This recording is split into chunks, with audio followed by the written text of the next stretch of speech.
8장 19절과 20절 우리 한 목소리를 함께 읽도록 하겠습니다. 함께 읽죠. 시작. 그러므로 너희는 가서 모든 민족을 제자로 삼아 아버지와 아들과 성령의 이름으로 세례를 베풀고 내가 너희에게 분부한 모든 것을 가르쳐 지키게 하라. 볼지어다 내가 세상 끝날까지 너희와 항상 함께 있으리라 하시니라. 아멘. 우리는 23년을 이제 오늘로서 마무리하고 24년 새해를 맞게 되어집니다. 코로나 전국 거의 한 3년 정도 통과하면서 우리는 생존에 목숨을 걸었다고 해도 과언이 아닙니다. 많은 교회들마다 이 코로나 전국에 살아남을 수 있을까가 큰 고민이었지만 하나님께서 살려주셨죠. 근데 이제 코로나 이후에 우리는 어떻게 살아갈 것인가, 교회는 어떻게 펼쳐나갈 것인가에 대해서 고민을 해야 합니다. 무엇보다도 24년 새해는 주님이 주신 이 지상 사명을 또 지상 명령을 수행하는 그런 해로 우리가 함께 만들어 갈 수 있게 되기를 축원을 드립니다. 이 19절 그리고 20절은 예수 그리스도의 지상 명령 그리고 유언과 같은 말씀 그리고 라스트 메시지 최후의 말씀이다 이렇게 칭하죠. 그 어떤 말씀보다도 중요한 말씀이라는 그런 의미입니다. 그래서 그 어떤 명령보다 우리가 수행해야 될 가장 중요한 명령으로 여기고 우리가 모든 민족으로 제자를 삼는 이 사역을 중점적으로 함께 감당하기를 원합니다. 자, 먼저 19절을 다시 한번 읽어볼까요? 우리에게 가장 중요하게 주시는 메시지는 무엇일까요? 19절을 다시 한번 읽습니다. 시작. 그러므로 너희는 가서 모든 민족을 제자로 삼아 아버지와 아들과 성령의 이름으로 세례를 베풀고 여기서 중요한 대목은 제자로 삼으라라는 그런 말씀입니다. 그렇다면 도대체 제자는 어떤 사람을 의미할까요? 좀 더 정확하게 우리가 성경의 인용 구절을 통해서 제자에 대한 개념을 정리하기로 합니다. 로마서 8장 29절에 이 제자에 대한 아주 정확한 개념 정의가 나와 있습니다. 로마서 8장 29절 함께 읽어볼까요? 시작. 하나님이 미리 아신 자들을 또한 그 아들의 형상을 본받게 하기 위하여 미리 정하셨으니 이는 그로 많은 형제 중에서 맏아들이 되게 하려 하심이니라. 이 본문 29절에서 이 제자에 대한 중요한 개념 정의 그 뭘까요? 바로 이 부분이죠. 아들의 형상을 본받는 자. 이 아들은 예수 그리스도를 의미합니다. 예수 그리스도의 형상을 본받는 사람. 이 사람을 일컬어 바로 제자다 이렇게 얘기합니다. 자, 한번 제자에 대해서 한번 정의를 다시 한번 함께 입술로 고백해 봅니다. 예수님의 형상을 본받는 사람. 바로 그 사람이 바로 제자다 이렇게 정의를 내릴 수 있습니다. 제자에 대한 여러 가지 정의들이 있을 수 있겠죠. 자, 그런데 성경의 정의는 뭐냐면 아들의 형상을 본받는 사람. 그 사람이 제자다 이렇게 얘기합니다. 근데 여기서 주목되어지는 부분은 바로 형상이라는 의미죠. 우리가 사람이 지음받을 때 하나님의 형상대로 지음을 받았죠. 근데 그 형상 지음의 목적이 있었다라고 창세기에서는 이야기합니다. 창세기 1장 26절에서 우리를 하나님의 형상대로 창조하신 목적이 뭐라고 기록되어 있을까요? 창세기 1장 26절 함께 한번 읽어볼까요? 시작. 하나님이 이르시되 우리의 형상을 따라 우리의 모양대로 우리가 사람을 만들고 그들로 바다의 물고기와 하늘의 새와 가축과 온 땅과 기는 모든 것을 다스리게 하자 하시고. 자, 하나님의 형상대로 창조하신 목적이 뭐라고요? 세상을 다스리게 하시기 위해서. 그렇다면 하나님의 형상대로 지음받은 사람이 세상을 다스릴 때 어떻게 다스렸을까요?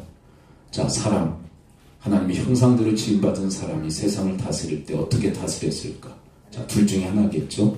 복되게 다스렸을지 아니면 불행하게 다스렸을지. 자, 하나님의 형상대로 지음받은 사람이 세상을 어떻게 다스렸을까요?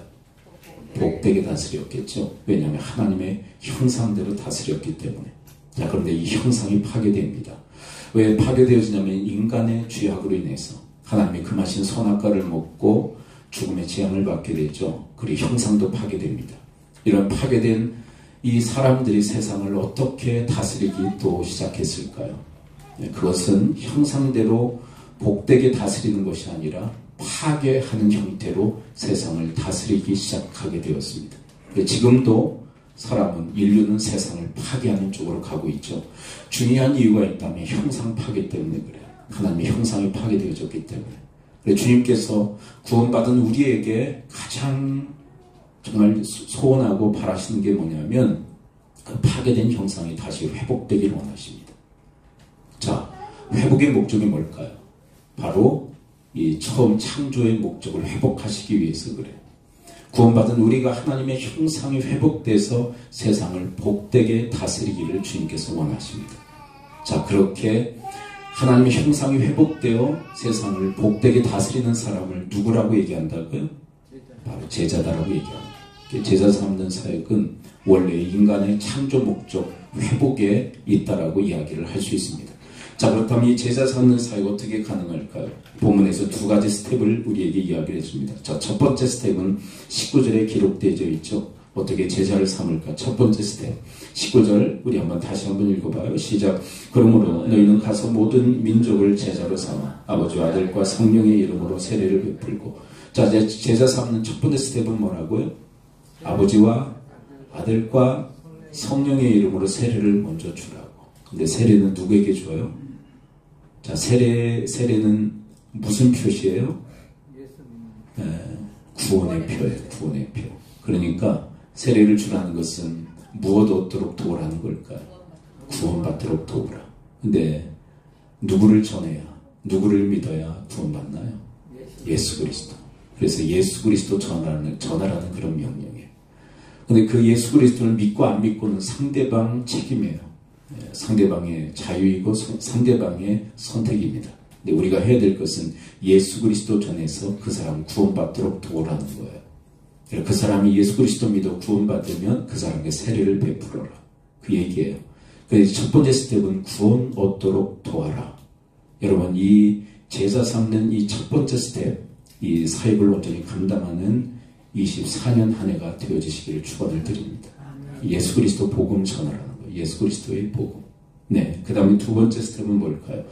28장 20절에 기록되어 있습니다. 28장 20절 함께 읽어볼까요? 함께 읽습니다. 두 번째 스텝을 찾으셔야 돼요. 시작. 내가 너에게 분부하는 모든 것을 가르쳐 지키게 하라. 자, 예수 믿고 구원받도록 도와라. 이게 첫 번째 스텝이라면 두 번째 스텝은 뭐예요? 자, 20절 상반에 뭐라고 기록하고 있어요? 분부한 모든 것 하나님 말씀이에요. 말씀을 가르쳐 지키게 하라. 자, 가르치는 것은 학생이에요. 학생. 자, 가르침만 받는 거, 배우기만 하는 사람은 학생이에요. 학생 삼아라. 그게 아니라 제자 삼아라. 제자는 어디까지 가야 돼요? 말씀을 가르쳐 지키는 데까지 가야 돼요. 우리 교회에 설교 패턴이 있죠. 한 주제를 선택하면 여러 주에 걸쳐서 그 주제를 다룹니다. 왜냐하면 우리가 배우기만 하지 말고 지켜보자. 우리가 매주 달라지는 설교의 주제를 듣게 되면 실천하기는 너무 어렵게 돼요. 매주마다 달리 우리에게 주시는 메시지를 받고 그것을 실천해내는 것은 아주 어렵습니다. 그렇지만 한 달, 거의 두 달 아니면 세 달에 걸쳐서 한 주제를 다루는 것은 충분히 우리가 함께 말씀을 듣고 지켜보자라는 그런 이유예요. 그런데 왜 말씀을 배우고 지켜야 될까요? 그래야 예수의 형상 닮을 수 있어요. 우리 한국 기독교만큼 말씀을 배우고 또 익히는 일에 힘쓰는 교회가 없을 정도입니다. 여러 가지 이 성경, 이 66권을 다루는 프로그램들이 참 많아요. 제가 알고 있는 프로그램만 해도 손에 꼽을 정도입니다. 배움에 아주 열심인 한국교회. 근데 제자를 찾아보기가 어려운 한국교회이기도 하죠. 성경을 많이 배우고 많이 익히긴 합니다. 지식적으로 많이 축적하기도 합니다. 이 66권을 여러 번 섭렵하기도 해요. 근데 예수 그리스도를 닮은 제자를 찾아보기가 어려운 그런 한국교회. 이유가 있다면 뭘까요? 가르쳐 뭐 하지 못하기에 지키지 못하기 때문에, 지키게 하지 못하기 때문에. 그것은 쌍방간의 과실이라고 생각해요. 영적 지도자들 그리고 성도들 함께 배우는 일에는 참 열심히 해요. 한국교회만큼 열심인 교회가 없어요. 저는 이 열심을 그만둬야 된다 그 얘기하고 있는 게 아니에요. 성경 배우는 일에 아주 열심입니다. 지금은 어떤 프로그램까지 지금 적용되어지고 있냐면 성경 낭독 프로그램을 또 적용하고 있다. 네, 그거는 하나도 달라질 바 없는 배우는 일에 힘쓰는 거예요. 근데 그 배우는 일이 잘못됐다는 이야기가 아닙니다. 우리가 배우는 만큼 지키려고 하고 있는가? 그래야 제자가 돼요. 여러분, 배우는 일에만 힘쓰는 사람은 학생이에요, 학생. 근데 우리 한국교회는 학생들을 많이 키워냈어요. 근데 학생들과 제자는 너무 질적으로 다르죠. 여러분, 제자는 어떤 사람이 한 말씀이라도 제대로 지켜낼 수 있는 그 사람. 여러분, 그 제자의 반열에 설 수 있는 여러분과 제가 될 수 있게 되기를 축원을 드립니다. 먼저 우리가 제자가 돼야 돼요. 제자가. 여러분들이 말씀 배운 것 한 말씀이라도 제대로 지켜내는 제자들 되실 수 있게 되기를 축원을 드립니다. 지키고 지키도록 가르치는, 바로 그 사람이 제자이다. 자, 두 스텝. 첫 번째는 구원받도록 도와라. 두 번째는 가르쳐 지키게 하라. 자, 그래서 우리 지난 주간에 골로새서 3장 15, 16절을 우리가 함께 배웠죠. 근데 16절의 강조점이 뭐였죠? 이게 바로 제자훈련의 모습이에요. 제자훈련의 모습. 골로새서 3장 16절 함께 읽어봅니다. 우리 지난주 말씀이에요. 함께 읽어요. 시작. 그리스도의 말씀이 너희 속에 풍성히 과하여 모든 지혜로 피차 가르치며 권면하고. 근데 왜 피차 가르치고 권면을 해요? 피차, 서로 간에 제자 삼으라는 거예요. 서로. 자, 무슨 의미가 되시죠? 피차 가르치고 권면을 하는 것은 피차 뭘 삼아라? 제자 삼아라. 가르치고 권면은 어디에 초점이 맞춰져 있을까요? 지키는 일에. 가르치고 이 말씀 지켜야 되지 않겠습니까? 이렇게 권면하는 거예요. 이런 식의 나눔은 참 어려워요. 네, 이게 뭐냐면, 야, 우리가 말씀 들었는데 참 지키기 어렵지. 나 어려워. 너도 어렵지. 그리고 끝내버리면 지키자는 거예요? 안 지키자는 거예요? 안 지키자는 거예요. 이렇게 나가야 돼요. 참 말씀 듣고 지키려고 하다 보니까 참 어려워. 당신도 어렵지. 우리 하나님께 도움을 구하고 한번 해봅시다. 우리 기도합시다. 그리고 다시 한번 해봅시다. 이게 바로 권면이에요. 여러분들 안에, 그리고 우리 안에 이 피차 가르치고 권면하는 일. 그래서 서로가 서로를 제자 삼는 이 사역을 온전히 감당할 수 있게 되기를 축원을 드립니다. 그렇습니다. 여러분, 제자는 가르쳐 지키게 하는 거예요. 가르쳐 지키게 하는 거. 우리 한국교회가 우리가 배운 만큼 지켜낼 수 있다면 우리 한국교회는 새로워질 것입니다. 우리 교회도 마찬가지예요. 하나님 말씀 듣는 만큼 우리 주일날 얼마나 많은 하나님의 말씀을 듣습니까? 이 말씀 들은 것 지켜낼 수 있다면 우리가 일주일 어감, 우리가 다시 만날 때까지 힘써 지켜낼 수 있다면 우리 한국교회는 달라집니다. 우리 한 사람 한 사람은 제자로 세운 바 되어질 줄을 믿습니다. 자, 그런데 이 제자 삼는 사역의 대상이 있다라고 기록하고 있습니다. 28장 19절로 다시 돌아와서요. 누구를 제자 삼아라? 마태복음 28장 19절을 함께 읽어봅니다. 시작. 그러므로 너희는 가서 모든 민족을 제자로 삼아 아버지와 아들과 성령의 이름으로 세례를 베풀고. 자, 제자 삼는 그 사역의 대상이 누구예요? 모든 민족. 모든 민족은 어떤 대상들을 의미할까요? 자기 민족 그리고 다른 민족 두 가지를 다 이야기하는 것입니다.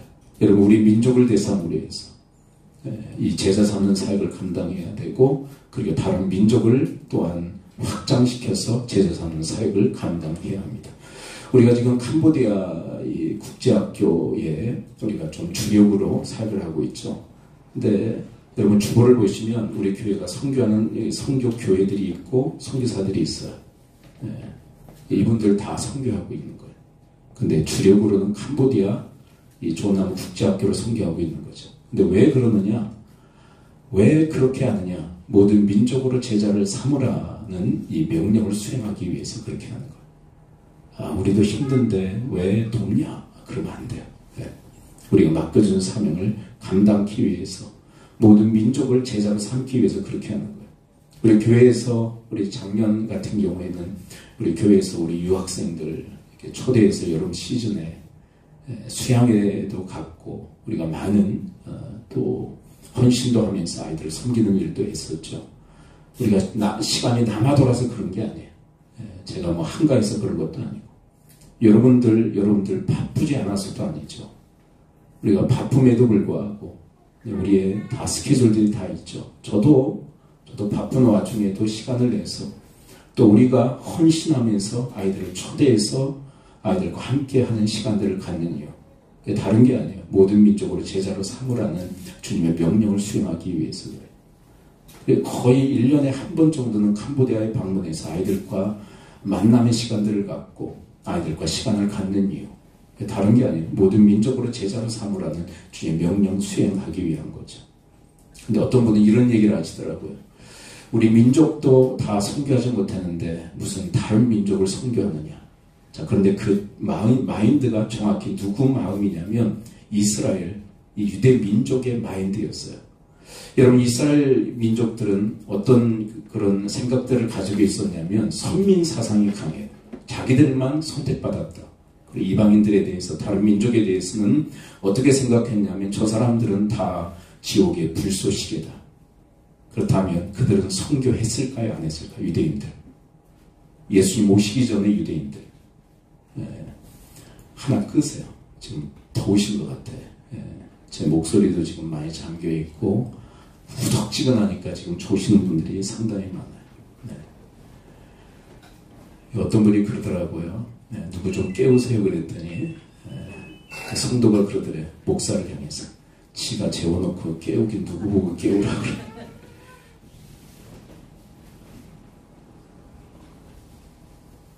지금 날씨가 영상 온도기 때문에 둘을 다 켜놓으니까 이 환경 탓이기도 해요. 많이 졸리시죠?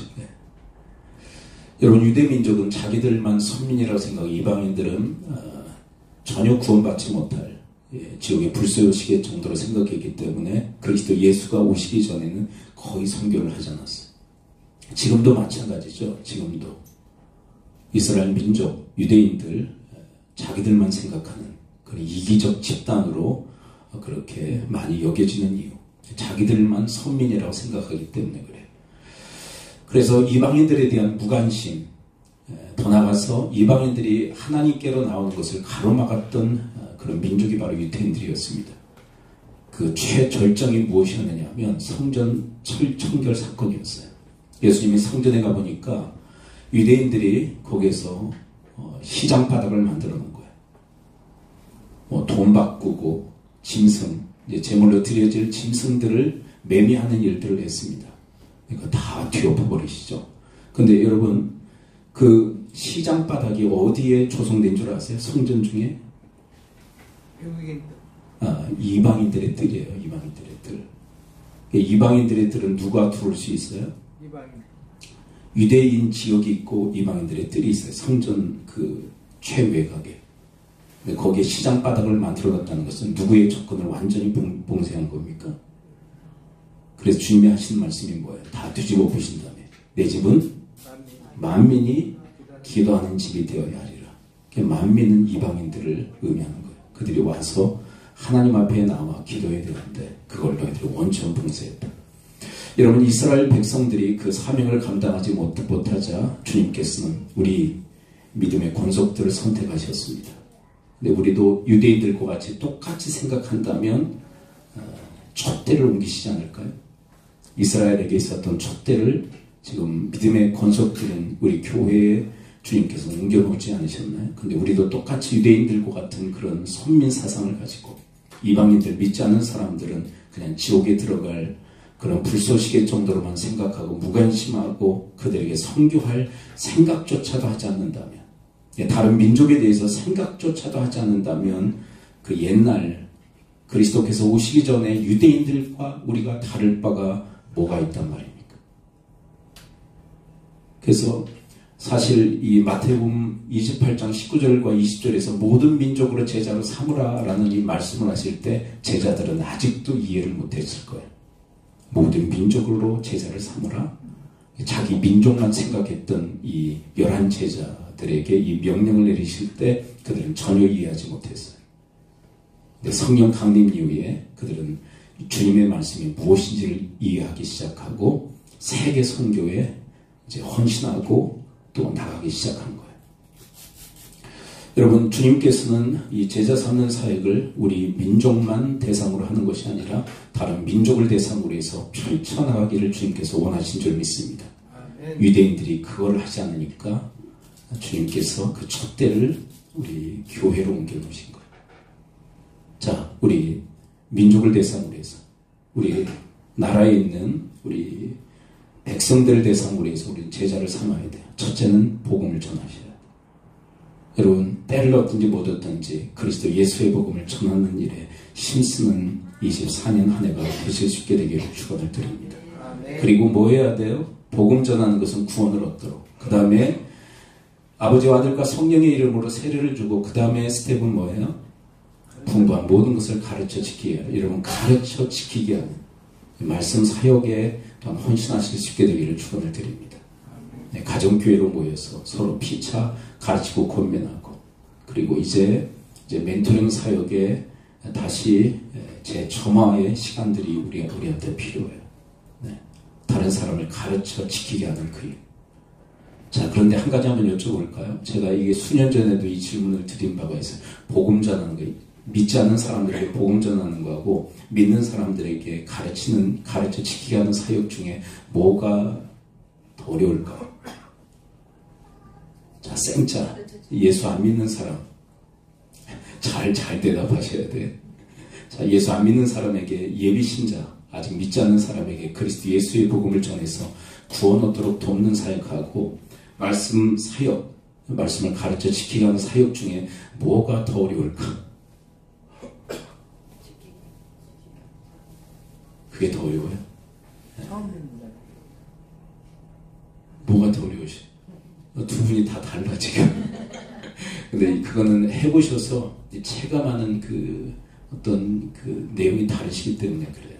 네. 근데 여러분, 힘든 것부터 하려고 하지 말고 쉬운 것부터 하실 수 있게 되기를 축원을 드립니다. 여러분, 이거는 어떻게 보면 믿지 않는 사람을 대상으로 할 건가 아니면 믿는 사람으로 대상을 할 건가 뭐 이런 차이이기도 해요. 근데 제가 볼 때는 믿는 사람을 대상으로 해서 하는 것이 좀 더 쉬워요. 그러면 먼저 쉬운 일부터 하실 수 있게 되기를 축복합니다. 네. 나 아무것도 않겠다. 근데 쉬운 일부터 시작하면 어려운 일도 할 수 있어요. 네. 그렇죠. 난 애저녁에 다 않겠다. 그러면 아무것도 못해. 이건 어떻게 보면 운전하는 것과 같습니다. 여러분, 처음 운전을 배우고 드라이브를 나가셨을 때 얼마나 힘드셨어요. 예. 옛날에 어떤 프로그램을 보니까요, 안문숙 씨인가요? 운전대를 잡았는데 틀지를 못하는 거예요. 옆에 이제 친구가 이렇게 탔는데 오른쪽으로 이렇게 틀려다 보니까 차가 막 오니까 오른쪽 못 틀어. 자, 왼쪽도 못 틀어. 그러다가 고속도로를 탔는데 고속도로 휴게소를 들어가야 되잖아요. 들어가지 못하는 거예요. 부산까지 가더라고. 얼마나 운전 초기에는 얼마나 힘들어요. 운전대 잡고 나갔다가 들어와서는 뭐라고 고백합니까? 내가 다시 운전대를 잡으면 내 성을 간다. 그리고 또 다시 나가자. 근데 지금 어때요? 이제 건방을 떨기 시작하죠. 한 손은 이제 창틀에 딱 올려놓고 한 손으로 이제 여유롭게 운전을 하는 그런 시대가 펼치지 않았나요? 저는 이 제자 삼는 사역도 똑같다고 생각해요. 정말 어려워요. 어렵다고 포기하실 건가요? 그러면 아무것도 못해요. 처음부터 쉬운 게 어디 있어요? 여러분, 아이들이 태어나서 뒤집고 그리고 뭔가를 짓고 일어서고 걷고 뛰고 하는 이 과정 속에서 얼마나 힘들어요. 근데 이 일어서는 게 너무 힘들어. 그래서 자포자기 한다면 그 아이는 결코 걷지 못한 아이가 될 거예요. 여러분, 제자 삼는 사역은 힘들고 어려운 일이에요. 누가 쉽다고 얘기합니까? 네, 그 일은 우리 일평생의 과제이며 하나님의 미션이에요. 라스트 미션. 여러분, 그 사명을 감당하기 위해서 첫 발걸음을 내디딜 수 있게 되기를 축원을 드립니다. 네. 그래서 우리 코로나 전에 좀 어려운 거 준비를 했는데 이제 어려운 거부터 좀 시작하지 말고 좀 쉬운 거부터 다시 좀 정비하고 거기서부터 다시 한번 출발하기로 해. 그래서 복음을 전해서 세례받도록 돕고 그리고 가르쳐 지키게 하는 이 사역, 우리 자국민들을 향해서, 그리고 해외 선교, 다른 민족을 향해서, 자, 캐치프레이즈, 중요한 캐치프레이즈가 있죠. 따라서 고백해 봅니다. 가든지 보내든지, 그렇죠? 현장에 최전방 선교사로 가든지 아니면 우리가 후원자로 지원하든지. 근데 이것은 우리가 우리가 지난주에 함께 말씀을 들었죠. 최전방에서 싸우는 것과 후방에서 지원하는, 보고품을 지원하는 이 모든 사역이 다 중요하다. 성경에서는 이 두 가지를 다 선교로 보고 계시다. 아멘? 네. 가실 수 있는 건 가셔요. 근데 가셔서 최전방에서 다른 민족을 대상으로 해서 제자 삼는 사역을 감당하시는 그 선교사들을 못지않게 후방에서, 국내에서 그분들을 후원하고 지원하는 사역이 얼마나 중요한지. 네. 이 후원이 끊어지면 선교사들이 선교를 중단하고 돌아오는 사태가 비일비재하게 일어나요. 이 후방에서 후원하고 지원하는 사역이 얼마나 중요한지를 우리한테 이야기를 해주고 있는 거예요. 여러분들 이 지경이 더욱더 넓어질 수 있게 되기를 축원을 드립니다. 이제 마지막 20절을 함께 읽어볼까요? 20절. 20절을 함께 읽습니다. 주님의 약속이죠. 28장 20절 함께 읽습니다. 시작. 내가 너희에게 분부한 모든 것을 가르쳐 지키게 하라. 볼지어다 내가 세상 끝날까지 너희와 항상 함께 있으리라 하시니라. 이 마지막 이 부분에서 우리 이렇게 약속하고 있어요. 세상 끝날까지 내가 너희와 함께 할 거야. 근데 이것을 19절과 20절의 맥락하에서 해석하셔야 돼요. 이것만 딱 떼서 해석하면 이런 해석이 나와요. 하나님이 세상 끝날까지 우리와 함께 하시며 우리를 보호하시고 지켜주신대. 이거는 엉뚱한 해석이라는 거 아세요? 엉뚱한 해석. 왜냐하면 이 말씀은 어느 맥락에서 나온 거예요? 모든 민족으로 제자로 삼으라는 말씀 맥락하에서 이 동행의 약속의 말씀이 있는 거예요. 그 다음에 제자를 삼아라. 모든 민족으로 제자로 삼아라 라는 이 말씀을 하신 다음에 세상 끝날까지 함께 하시겠다는 약속은 왜 하시는 걸까요? 이거예요. 제자 삼는 사역 도와주기 위해서 함께 하시겠다. 네. 이 맥락에서의 동행은 그렇게 해석되어져야 돼. 그렇다면 여러분, 주님이 우리와 함께 하시는 것은 기정사실입니다. 우리와 함께 하고 계시죠. 그런데 제자 삼는 사역을 감당할 때 주님이 우리를 도와주시는 줄을 믿습니다. 아멘. 아멘. 네, 도와줄 거라고, 그거 도와주기 위해서 내가 함께 할 거라고. 그래서 여러분 홀로 하신다고 생각하지 마세요. 내가 자국민을 대상으로 해서 복음을 전하고, 그리고 우리 믿음의 권속들을 향해서 가르쳐 지키게 하기 위해서 말씀 사역을 감당할 때 우리 주님이 함께 하셔서